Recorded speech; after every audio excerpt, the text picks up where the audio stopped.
You're listening to Author Conversations, the Stenhouse Publishers podcast.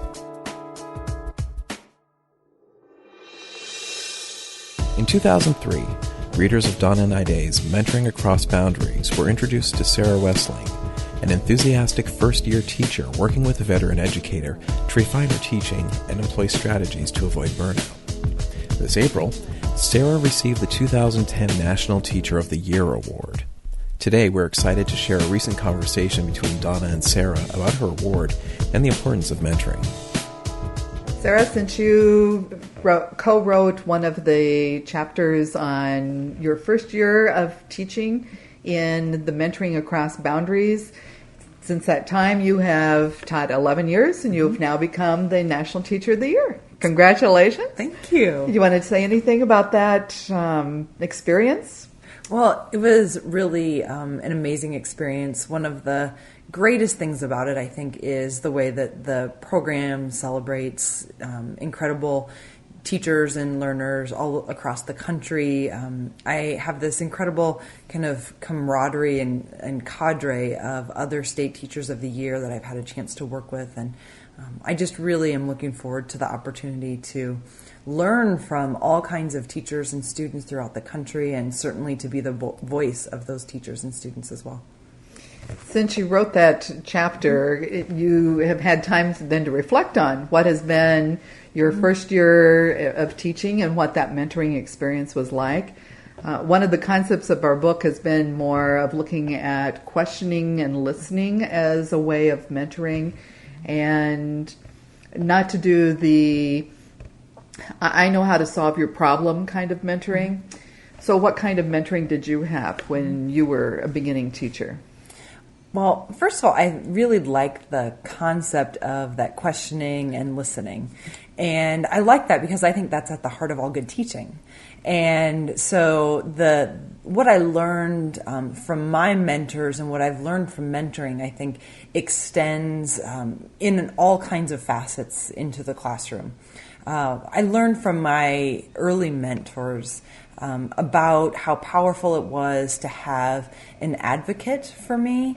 And that's really what my early mentors were. They were advocates for best practices in the classroom.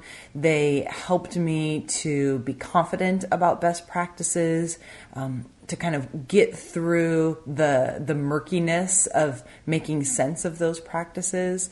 And certainly that happened not because they told me what to do, but they allowed me to discover it for myself. And now I'm in the unique position, as all teachers are, who kind of, have been mentored, and I continue to be mentored by incredible educators, but I'm also at the point where I'm now giving back. And so now I have the opportunity to mentor the students who come into my classroom, the pre-service teachers who come into my classroom, and most recently on a much larger scale as I look towards this next year of being National Teacher of the Year, and I just see my classroom has just gotten huge all of a sudden. And so my teaching and questioning and listening and mentoring will certainly be extended throughout my travels and my learning.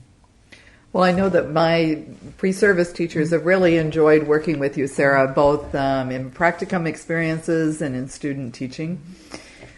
Do you have advice for other mentors then of how that they could improve their mentoring practices? Well, I really like your premise about, questioning and listening. I think one of the most important things that all teachers need to do is to be empathetic. I think if we can be empathetic teachers and put ourselves in the shoes of not only our students, but in this case, our fellow colleagues, those aspiring teachers who are coming into our classrooms looking for mentorship, when we can put ourselves in their shoes and really understand what their talents are, we can understand where they may see a lack of confidence. We will then be able to, I think, really help them to flourish as, the kinds of practitioners that we want to have in the classroom. I really like your idea of looking at their talents and seeing how that we can work with their talents and really enhance what they already have. Mm-hmm. instead of seeing the weaknesses of people, to look at their strengths and to try to work with those.